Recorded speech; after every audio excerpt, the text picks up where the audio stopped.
I want to acknowledge that I'm coming to you today from the lands of the Dja Dja Wurrung people, and I want to acknowledge their elders, past and present. Hello, everyone. My name is Catherine Barrett, and I'm the CEO of Celebrate Ageing. Celebrate Ageing is a charity combating ageism and building respect for older people for the last decade or more.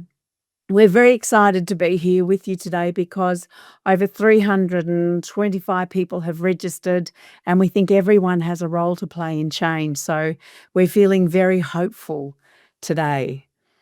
What we're going to share with you today is the formal launch of a resource from our Embolden festival. This resource is a LifeStages Approach to the National Plan to End Violence Against Women and Their Children. And our Embolden Festival is an annual event that we host in October.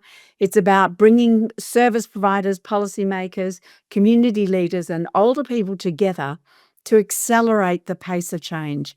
And I want to say this would not be possible without the support of our partners. As a charity, we need our partners very much. And Elder Rights Advocacy, the Department of Health and Aged Care, the Older Women's Network of New South Wales, and ADA Australia, we are very grateful to you for supporting Embolden that always leads to the development of resources to accelerate the pace of change. And while just thinking about ADA Australia, a Queensland-based organisation, we'd also like to do a call out to our colleagues and friends in Queensland who are at the moment facing the threat of Cyclone Alfred. I'm sorry we can't be there to help you sandbag, but please know that we are thinking of you and you are in our hearts. So today what we're going to do with this resource that we are now formally launching, and then look at the violence experienced by older women more broadly, and the prevalence of matricide, but also to the drivers and barriers to preventing violence against older women, and just touch on the solutions and particularly this LifeStages approach, but think about that more broadly as well too. And then I'm delighted that we'll be able to introduce Michaela Cronin, who is the Family, Domestic and Sexual Violence Commissioner. We are very grateful for her presence as well too. And Yumi Lee, the CEO of the Older Women's Network of New South Wales, a passionate advocate for the rights of older women. Anna Gillbard as well too, who I think her official title is a research officer for UnitingCare Queensland, but I call Anna my guru in all things data and older people and abuse and violence. So I'm really thrilled to be joined by all of you. So to start with what we want to look at, some of the data on matricide. And unfortunately, this data is sadly lacking. We've got some data from the ABS that showed for the decade period until 2023, there had been a doubling of family and domestic violence-related homicides of women over the age of 55 years. There were also increases for older men. There's no data that I know of older trans and gender diverse people.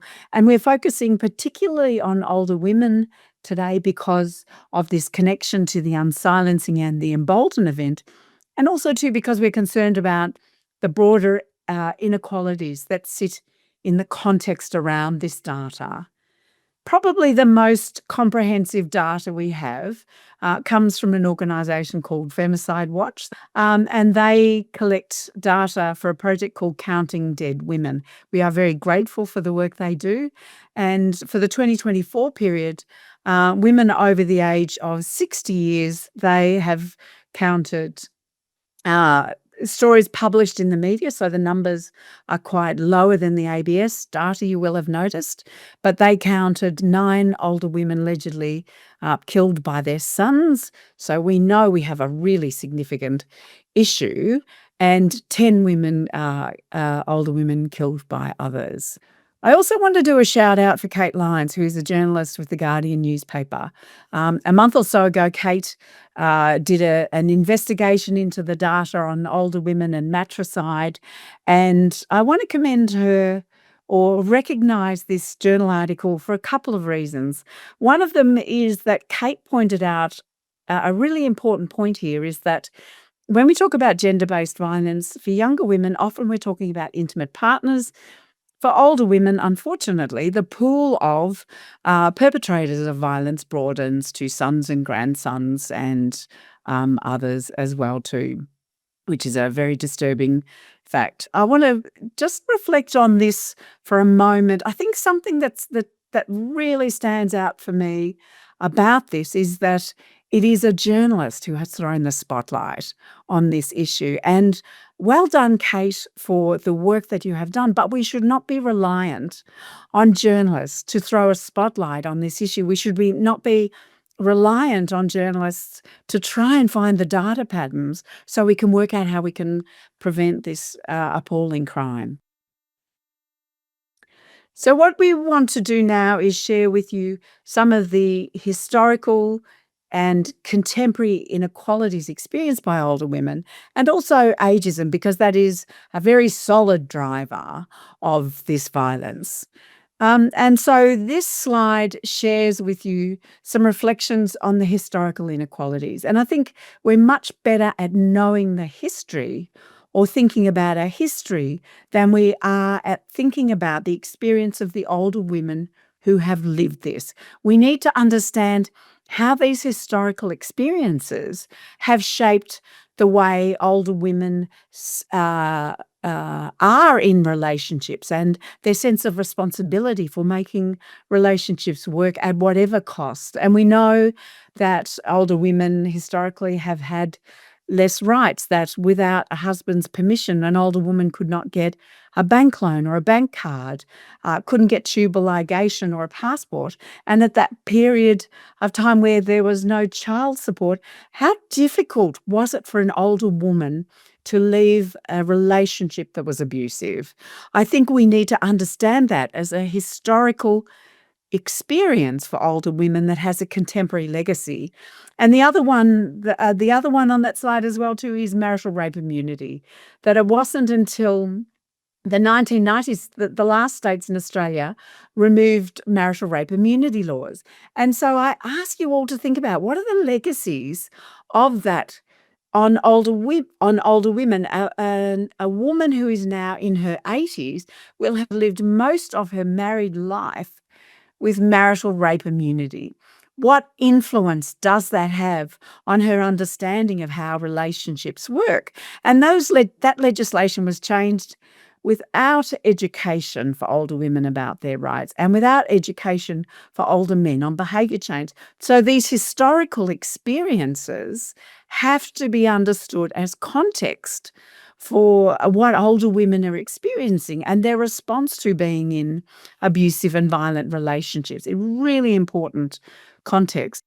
The next important point we want to make is about the contemporary legacies of history and other contemporary inequalities. And I think probably many people will understand that some of the legacies of these financial inequalities is poverty and homelessness, and those two can be very intertwined. And we know from the research that older women, the lowest income family group, we know that older women have less super, some older women have none.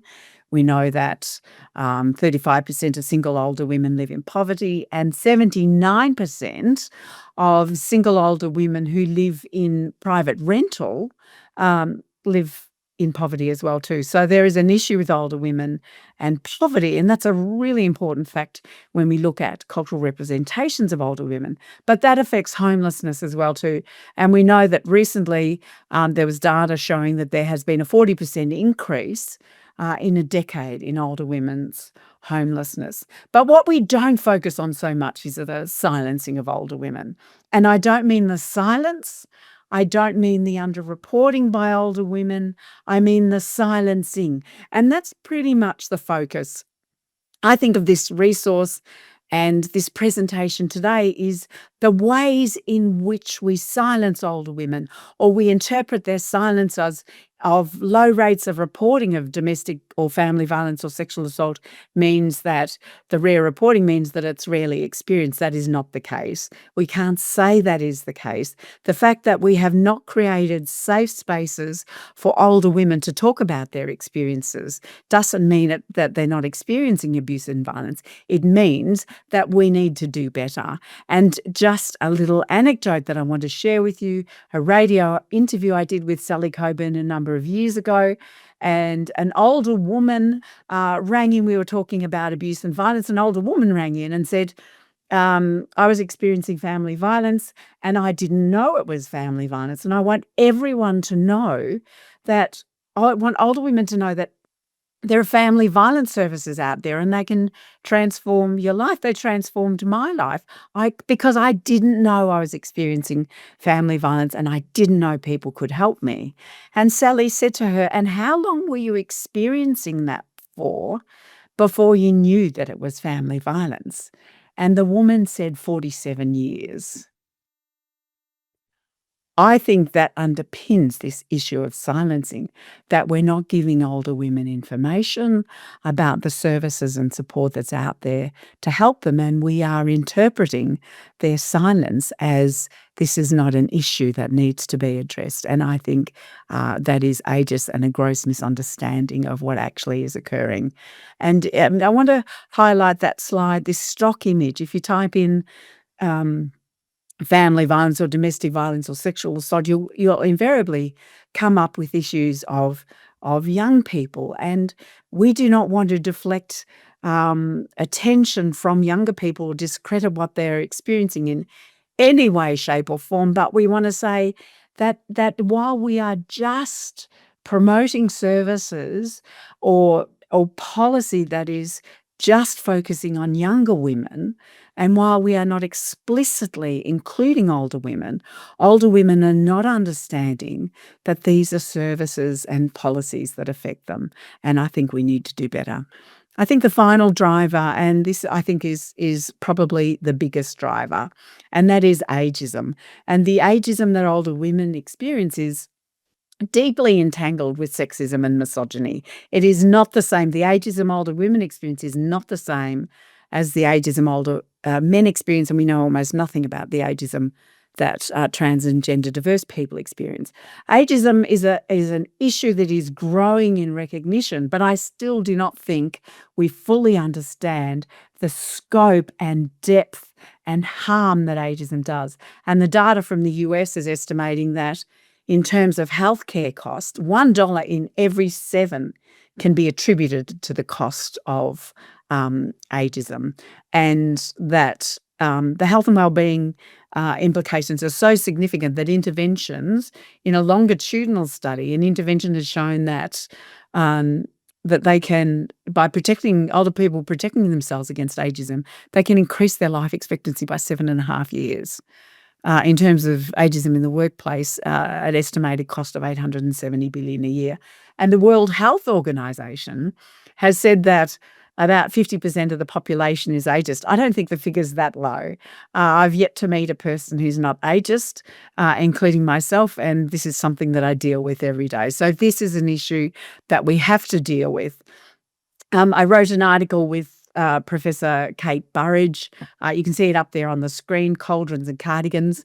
In the conversation, I'd encourage you to read that, because what we found when we were looking at representations of older women in popular culture, that older women extraordinarily, I almost can't believe it, are depicted as greedy and wealthy.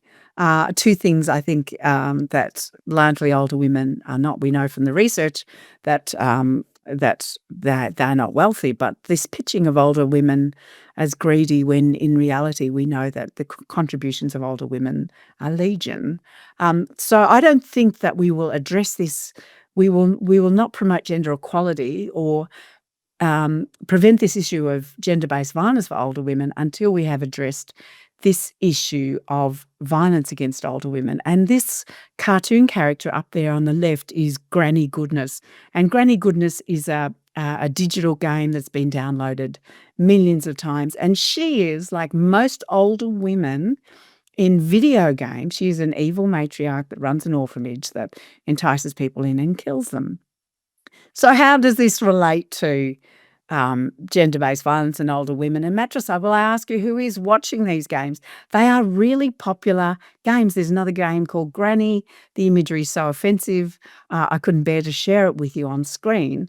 And so we have these representations of older women that are going unchallenged, that I think are drivers of this disrespect and abuse of older women, and then can result in matricide. And I'll share that with you in the next screen, where we look at a toy pitched for 2 to 4-year-olds. It's called Greedy Granny. And so the description goes that, Granny loves her biscuits, but she's not good at sharing. Be quiet. One wrong move, you'll wake Granny up.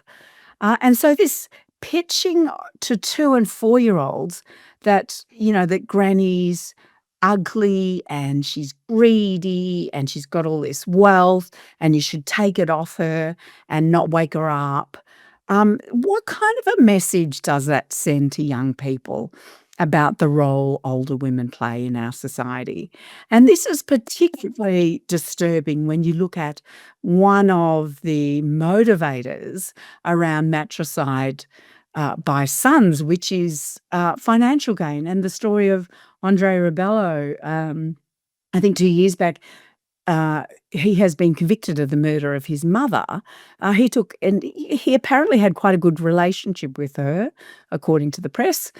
Took an insurance policy out on her because he was struggling financially, and then murdered her for financial gain.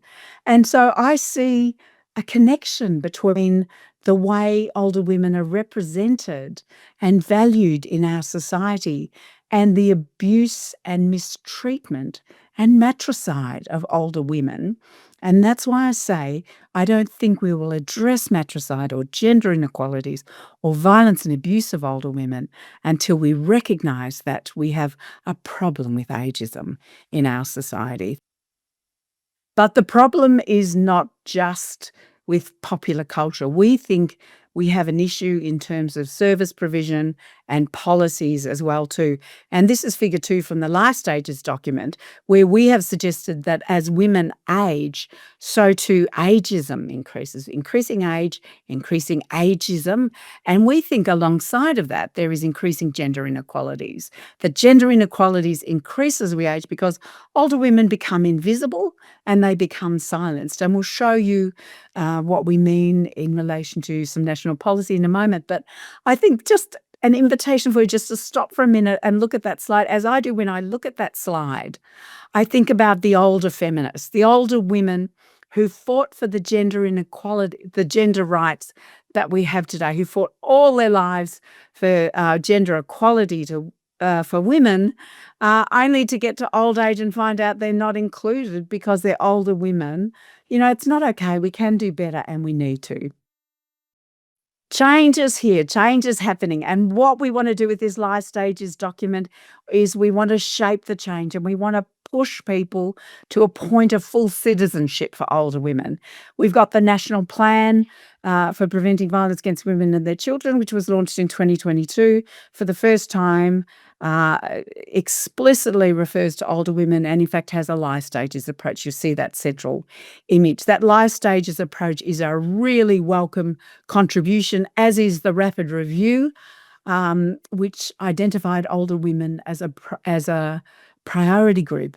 And we think this is a terrific step forward. It's and what we want to do is move from definitional or principle, that older women are included in principle. It's this kind of mantra that we see in other areas as well too, is everyone's included. Well, how do we know older women are included? We've got a LifeStages approach and we've got older women as a priority group, but we've got the annexure for the National Plan, which is a 50-page document outlining the funded strategies to prevent violence against women. 50 pages, 2 very small points relating to older women and homelessness.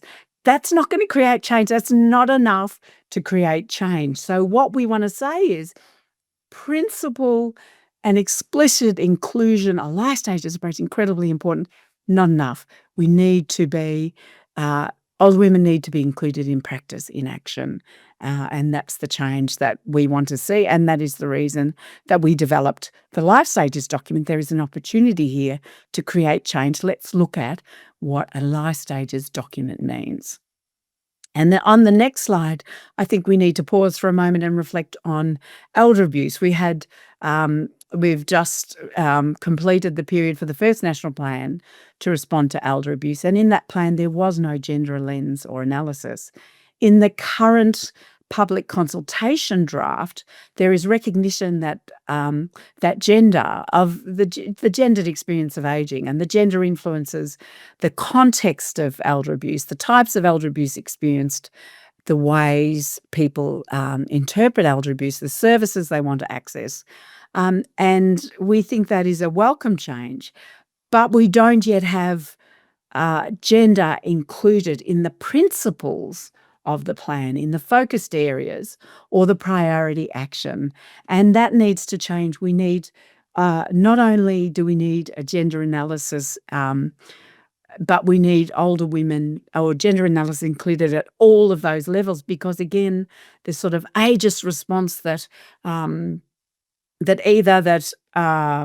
that aging is not a gendered experience and that gender doesn't matter to older people, we need to move past that, and we need to be doing gender analysis. And that's why in April we'll be launching a gender lens for elder abuse services.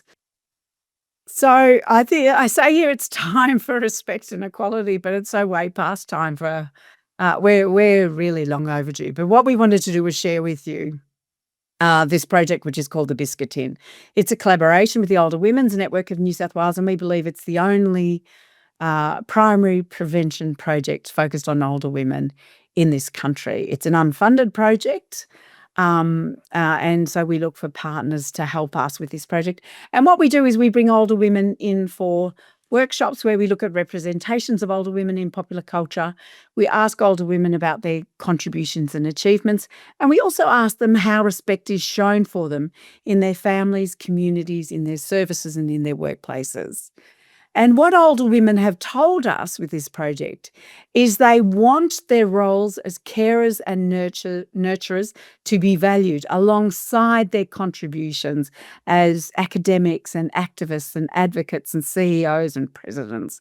And it's such an interesting project because when we talk about the contributions of older women, and we ask these women in these workshops, tell us about the contributions of older women in the City of Whitehorse workshop, one of the women said, without the contributions of older women, this country would grind to a halt.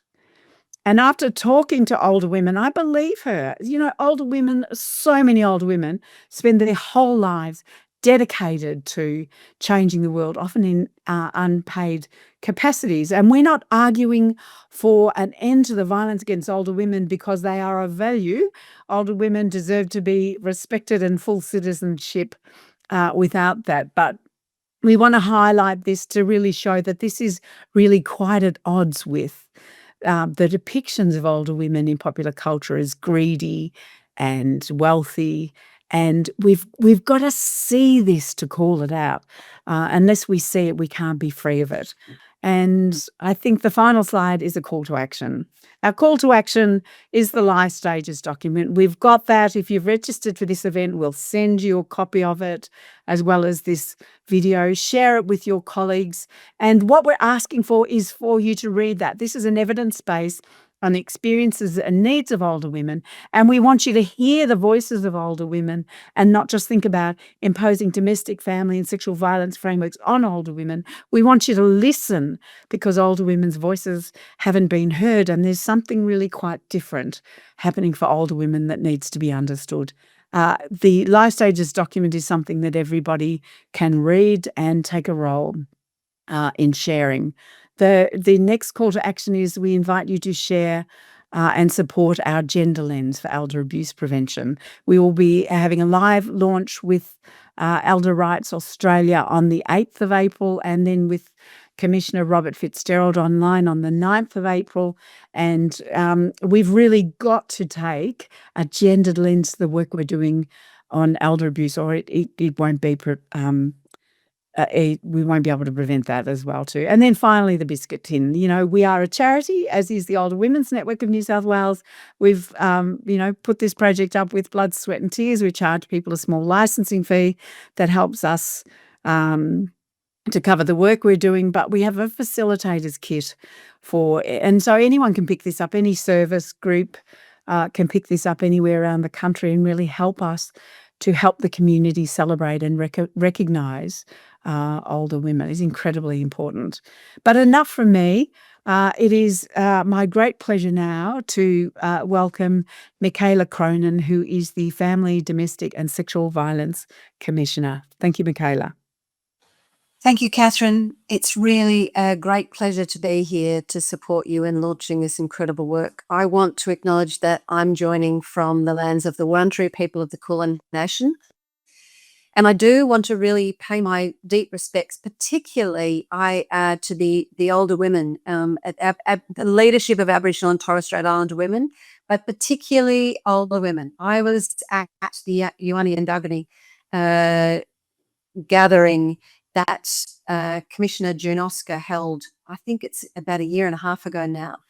And one of the things that I was deeply moved by at that gathering was the respect and relationship between older women and young women, and the intergenerational respect and the mentoring that I don't see in many other parts of our community. So I want to acknowledge we have a great deal to learn from Aboriginal and Torres Strait Islander ways of working, and that intergenerational transition of knowledge and the respect that is held for elders, that again, I don't think is translated across the rest of our cultures and our communities often, and certainly not into mainstream policy and service design, as you've talked about, Catherine. I want to, and I was thinking as I was listening to you, thank you for that incredibly insightful and valuable presentation. I'm 58. And it's your point about our own internalized ageism. I used to be very proud of my age because, like many of us, I was often the young one in the room. I'm now not the young one in the room, and I don't often share my age. I do that intentionally because, technically speaking, I'm an older woman now.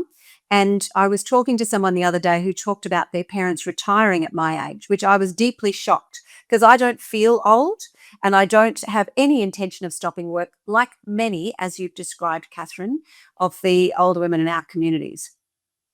I want to start by reading out a quote from the beginning of this incredibly valuable resource from Arnie Dixon Link Gordon. I think it really sets the tone for me for the work that you are trying to do. We don't get to a certain age of our life to be put out to pasture or end up in places that are totally unsafe. This country needs to do better. We need to ask, how can we do better?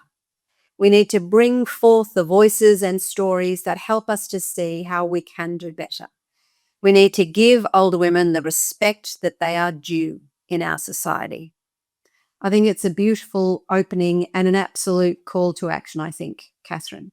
I want to acknowledge your leadership. We were talking in preparation for this piece, both with my team, but also with this panel, about really how small the group of people are that are advocating so passionately for older women. And I want to acknowledge and thank you, Catherine, Arnie Dixon for her contribution, Yumi Lee, who will be speaking, and Anna Gillbard. I think that there are too few voices who are speaking loudly about the rights and our community's responsibility to older women. So I thank you for your leadership, and I thank you for the work that you have done in putting this piece of work together. Yumi, you are often the only voice in the room, that many of the rooms that I have been in, that reminds us when we are talking about domestic, family and sexual violence, about older women, and you do it beautifully and eloquently. So Catherine, Yumi, Anna, thank you for your leadership and your work, and for translating that into such a tangible, practical tool. I really do echo Catherine's calls. Read the resource. It's incredibly valuable in the way that it translates to what needs to be done. So as Catherine said, I'm Australia's first domestic family and sexual violence commissioner. I've been in the role now for just over 2 years. And the role of the commission is to promote the national plan that Catherine has referred to. I think one of the things I often get asked when I've spoken to thousands of people across the country in all sorts of roles, whether it's government. I spend a lot of time talking to people who work in the justice sector, so police, judges, the community sector. The question I get asked all the time is where is doing this well? Where is an example of good practice? And what I have to say to you is that the reality is that Australia is leading the way. Australia is leading the way in many regards in terms of our policy framework, our commitment at a government level to the national plan, which is committed to by every state and territory and Commonwealth government, and the level of investment. Having said that, we are doing very badly with some of the priority cohorts. One of the things that, so promoting the national plan, one of the second things that the Commission has been tasked with is to amplify people's voices with lived experience. Because we know that, and as Catherine mentioned, the national plan does allude to, and I didn't realise it was only in 2 spots, but I absolutely believe you. I've done word searches for other things in the national plan. It identifies priority areas where we know people are overrepresented in the harm that they are experiencing and under-resourced in terms of the system's capacity to respond to their very specific and often different needs. And that's what I would really commend this resource to you about, because whether it's Aboriginal and Torres Strait Islander women, who we know are vastly overrepresented, whether it's LGBTQI plus communities and whatever age, whether it is still children and young people, older people, they have all migrant refugee communities. They have very specific ways that domestic, family and sexual violence affect them and impact on them. So the difference, as Catherine said, between someone who has been living with violence for 47 years and didn't know that that's what it was, to a young woman who are now 50% of young women are going to experience some form of sexual harassment, sexual abuse. It's a very different form of harm and the type of response that they need. So we have to be listening to their voices. That the bottom line in terms of what I'm saying is that I have learnt so much. I worked in this sector since I was in my early 20s for a long time now, and I have learnt a lot in this role from the people that I have spoken to. I have been incredibly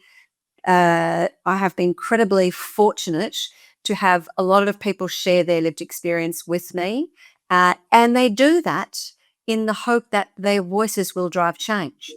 I talked with Robert Fitzgerald the other day about this work and his role as the Disability Age Discrimination Commissioner, and we held a meeting on Monday that the Governor General hosted for us of 12 national commissioners. And Robert did bring to that conversation the need.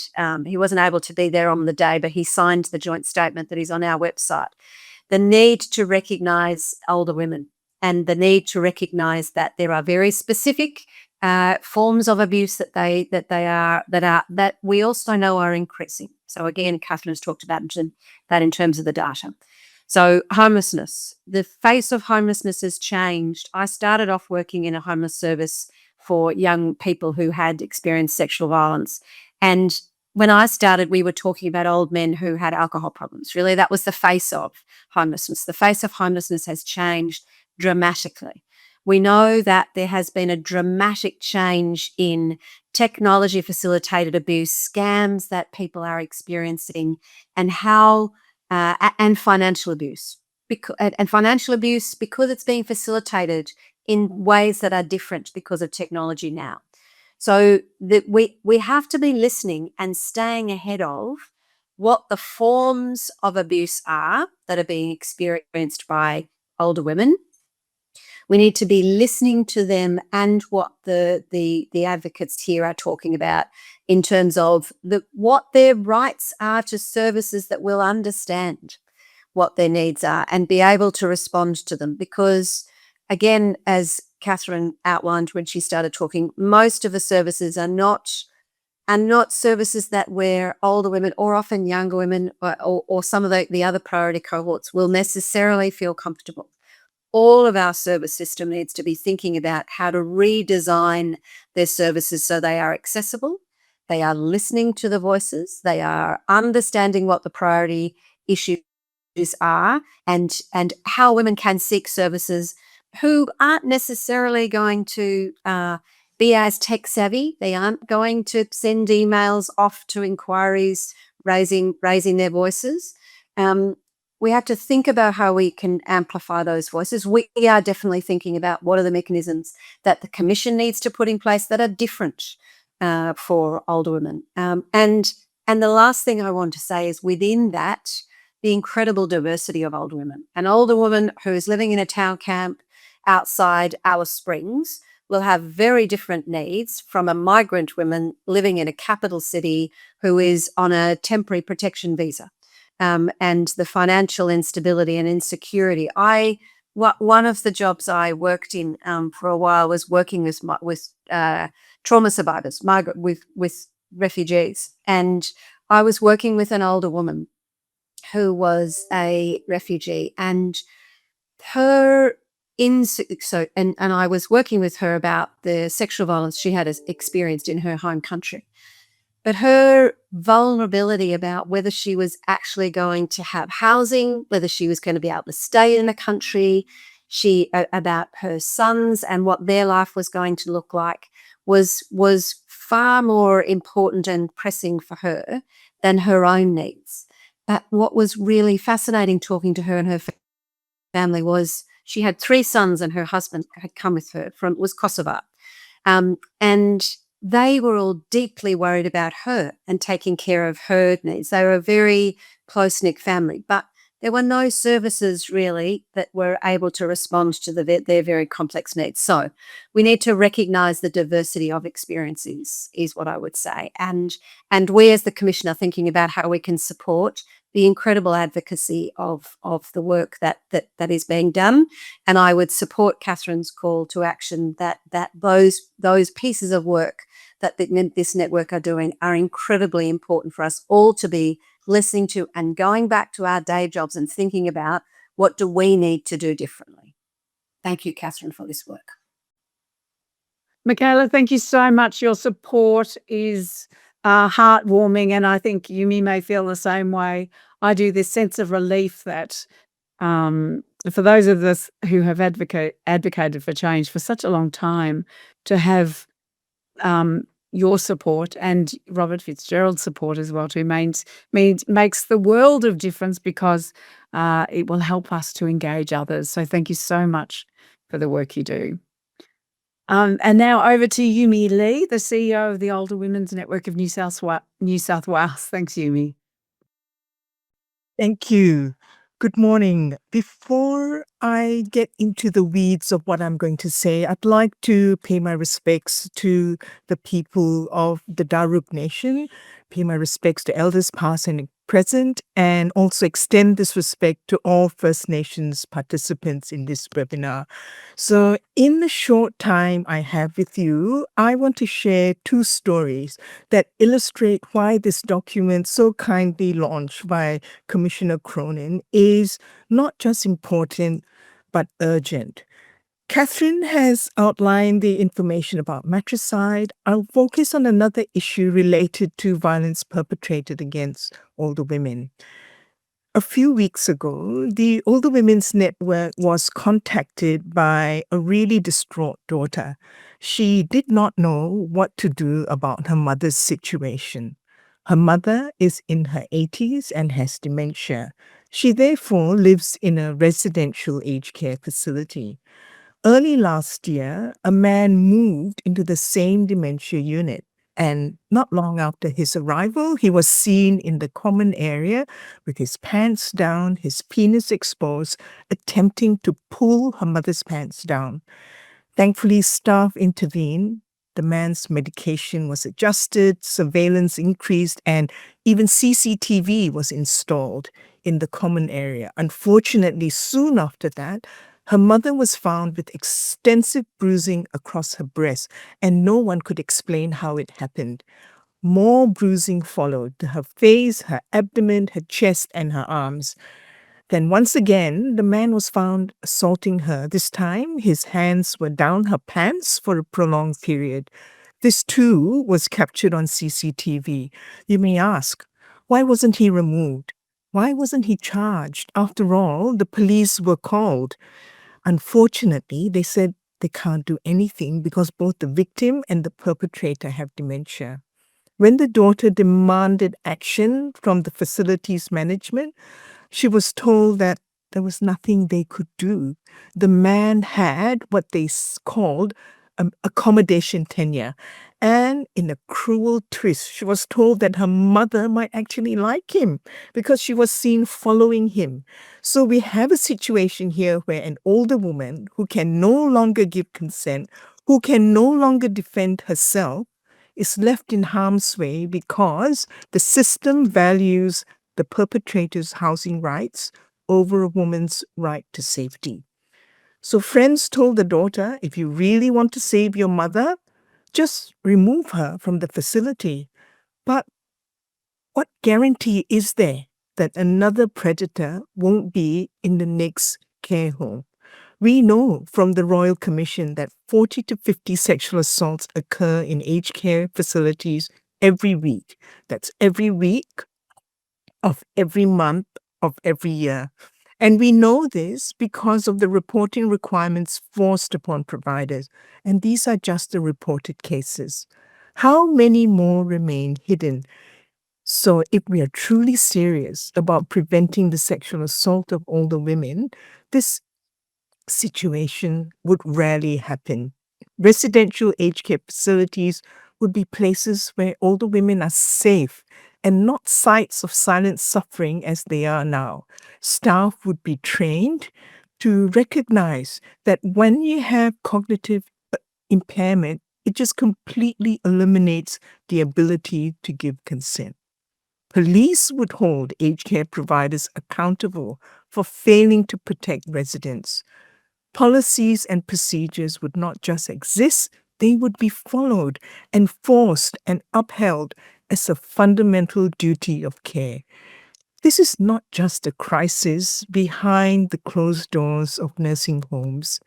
It is a systemic failure that extends beyond aged care. And just to reflect that it is the same failure that allowed Giselle Pellico's story to unfold as it did. She courageously allowed cameras into the courtroom in France to expose the crimes perpetrated against her by her ex-husband and at least 70 other men. And like so many other older women, nobody believed that she could have been a victim of sexual assault. Why weren't her assaults detected earlier? Because we just do not see older women as victims of sexual violence. Health professionals, police, and aged care providers do not look for the signs of sexual assault in older women. Bruising is attributed to frailty. Withdrawal is attributed to dementia. Pain is dismissed as part of aging. So perhaps one of the most powerful statements made to illustrate this came from the brother-in-law of Giselle Pellico. He said in court, "You only find what you look for, and you only look for what you know." This LifeStages document should be shared and its information absorbed and taken seriously so everyone can know better now. Everyone will know that older women face a larger group of perpetrators than younger women. This means that domestic violence services and protection measures will also include older women who are being abused by not only their intimate partners, but by their children and even grandchildren. It means that research in domestic and sexual violence will also include older women. It means that when we collect data, we see older women across their lifespan and not just lump them all into one amorphous group of 55 years and over. It means that when an older woman is harmed, people will listen, people will believe her, and take action. It means that every police officer, healthcare worker, aged care provider, and the judiciary will understand that violence against older women is not an unfortunate reality of aging and of being a woman. They will view it as a preventable injustice. It means that an older woman who has spent her life caring for others will be cared for in return, that she will not be left without options, without support, without hope. It means you'll have safe housing, legal protections, and a system that stands with her and not against her. Most of all, it means that older women will no longer be invisible. We really do not have to wait until tomorrow to act. We have to change our systems today and our mindsets. We invite you to adopt this Life Stages document as a map to guide your service and policy making to bring older women out of the shadows and into safety. Thank you. Thanks, Yumi. Your passionate advocacy for older women over decades is renowned for very good reason. I think that we're very privileged to have you on our Team Older Woman. And I'd now like to introduce Anna Gillbard, who's the Research Officer for Uniting Care in Queensland. And Anna, as I said before, is a data whiz and a passionate advocate for the rights of older people, which in this instance is the most wonderful combination. Thank you, Anna. To start, I'd like to acknowledge that I'm sitting on Gubbi Gubbi lands in Queensland, and I pay my respects to elders past, present, and emerging. Now, this won't come as a surprise to anyone here, but older women are overrepresented in elder abuse statistics. An analysis of 6 years of data from UnitingCare Queensland's Elder Abuse Helpline found that 68.4% of victims were female. Some people believe that this overrepresentation is due to female longevity, but our data does not support this hypothesis. A comparison between our data and population data from the ABS showed that females were overrepresented as victims across all age groups. The disparity between the population of older women and the proportion of female victims actually decreased with age. Since longevity doesn't explain the disparity, it's time to look for other possibilities. And this is where the Life Stages resource is really valuable. The report details the historical and current inequalities faced by older women. Understanding inequality across the lifespan provides an opportunity to develop more comprehensive understanding of factors that contribute to elder abuse and why most cases aren't reported. It's well known that ageism contributes to the development and perceived acceptability of elder abuse, but older women are also dealing with sexism. It's both surprising and disturbing how often sexism and ageism are present in cases of elder abuse. Co-occurring ageism and sexism were identified as contributory factors in 43.5% of cases reported to the helpline. A common example is an older woman who's never managed her finances before because it was her husband's role. She was told that it's a man's role because women are bad at maths. Now that her husband has passed, she doesn't know how to manage her finances or use online banking. When she asks her son for help, he insists on taking over because older people are hopeless with technology. As this resource details, older women didn't have the same rights that we take for granted. We can have a job, own property, make choices about contraception, and get a no-fault divorce. If we want to unsilence older women, we need to understand how this historical inequality influences their likelihood of reporting abuse. Growing up in a time where marital rape wasn't considered rape and men had the right to chastise their wives using corporal punishment means that older women don't always recognise these behaviours as abuse.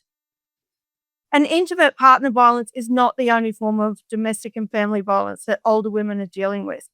3/4 of perpetrators in our data were adult children. Older women were consistently told that their role was to stay at home and look after the children, and in many cases, they were even banned from working. When faced with abusive behaviour from an adult child, our data shows that female victims were more likely to blame themselves for their child's behaviour, more likely to have their perpetrator adult child living with them, and more fearful of the consequences for their son or daughter if they reported the abuse. Their role as carer and protector continues after their children become adults. Financial inequality over the lifespan also keeps older women from reporting abuse. The Helpline data showed that female victims were more likely to be receiving payments from Centrelink, less likely to have income from investments or superannuation, and less likely to own a home. This can leave older women more dependent on perpetrators and less able to take civil action to seek restitution when financial abuse has occurred. Dependence on perpetrators for accommodation meant that female victims were also more fearful of becoming homeless if they reported the abuse or took action to stop it. These are just some of the ways in which historical inequality contributes to the silencing of older women experiencing abuse. Pages 22 to 26 of the report contain practical strategies for policymakers and service providers.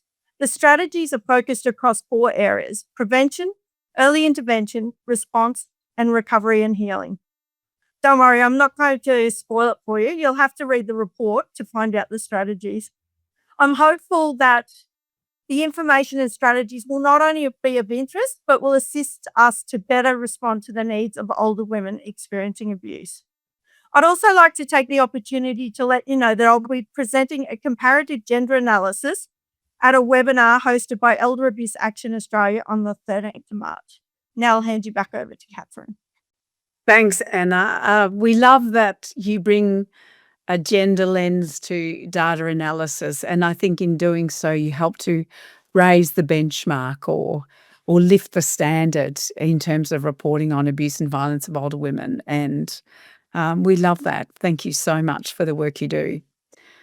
We are now done here, but what I want to do is to encourage everyone who has registered for this event to understand that the LifeStages document, we've written it in a way that we hope is very accessible, very evidence-based. I think there are almost 200 references in there, and really bringing the perspectives of older women to that national plan on preventing gender-based violence. So we hope that you will pick that document up and read it, and that you will share it with your colleagues and friends and understand that we all have a role to play in preventing this violence against older women.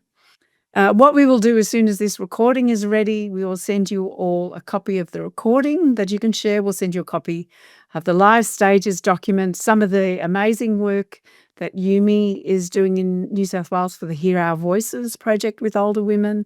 We'll send you copies of Anna Gillbard's report so you can see where the data benchmark is.